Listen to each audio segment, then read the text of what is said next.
do you have a law that is being put in place to show the procedure for mining companies to acquire land, including compensation for taking those lands, compensation to landowners, to farmers, you know, and is there a social impact assessment that is required by law in Tanzania? Is there any?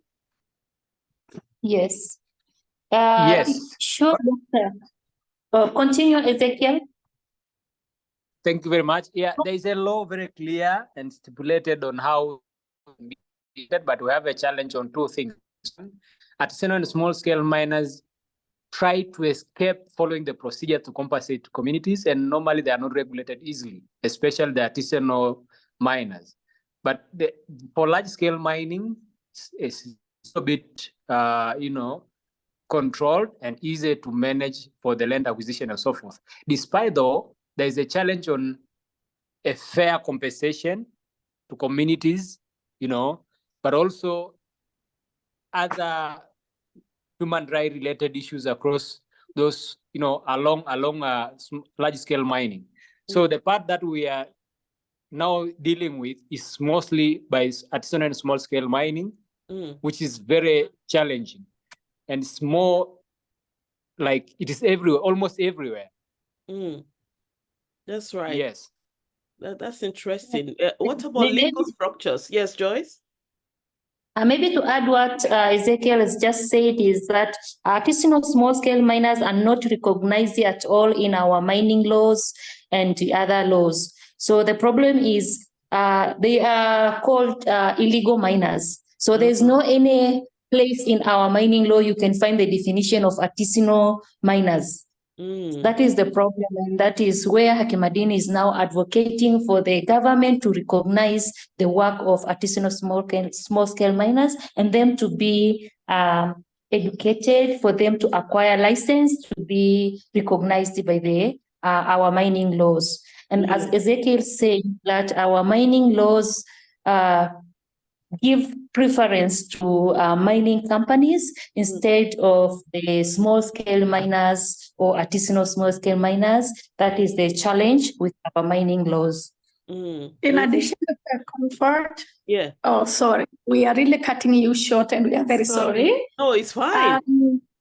I just get out a minute when Ezekiel was speaking. I'm not sure if he mentioned something, but let me just say it, and apologies if it is repetitive. But I just want to tell you that the laws of Tanzania they are so nice when you read them. You will just fall in love with it. But in fact, now the practice comes a problem. Like the practice is where the problem lies. Because it's everything. It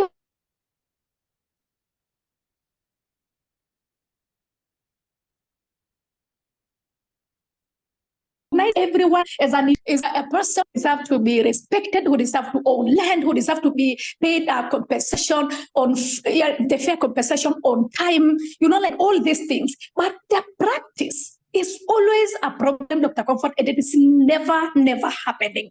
And then it's now causing a lot of problems because the vulnerable people, which includes women, children, even the poor people, of which there are like men included, they are being taken out of their land without any compensation, regardless of these good laws.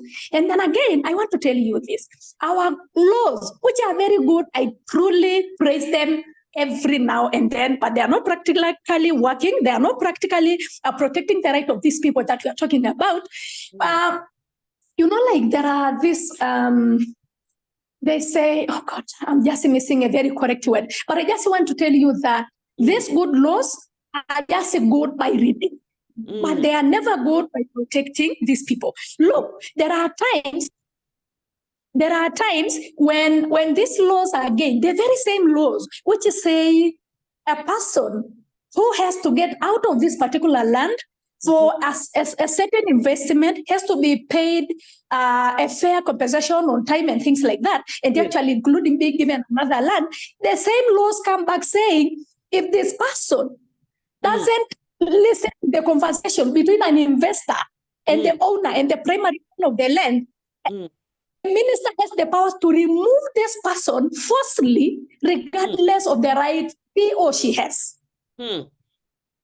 Surprisingly, now the president say, you have to get out of here because we wanted to give you a compensation, and then you don't want, you are trying to delay the investment, that benefit. All the Tanzanian, all these languages. And then for those gaps, Dr. Comfort is causing a lot of problems, and the vulnerable people are losing land because regardless of the good laws, these laws are turning back to beating the community members, especially women, poor people, children.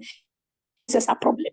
In addition to this, in the communities that we work with, Dr. Comfort, there is a presence of children in the mining. And I want to tell you this.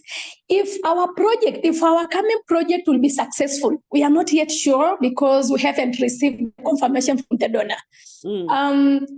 One of the objectives is actually to try to make sure that there is no children from 18, or from 0 to 18. Those who deserve to go to school will be in school.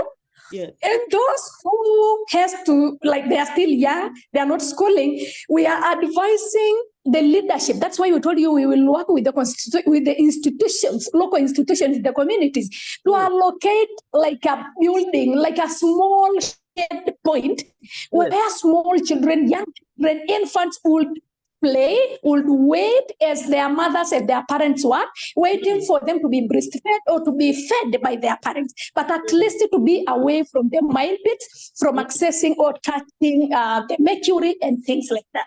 So we really have good plans, only that sometimes we are really lacking some money to make sure that this project are successful. And I appreciate your very good sentence when we just made a presentation. You said you are looking forward how women will support us in this movement. Thank you very much.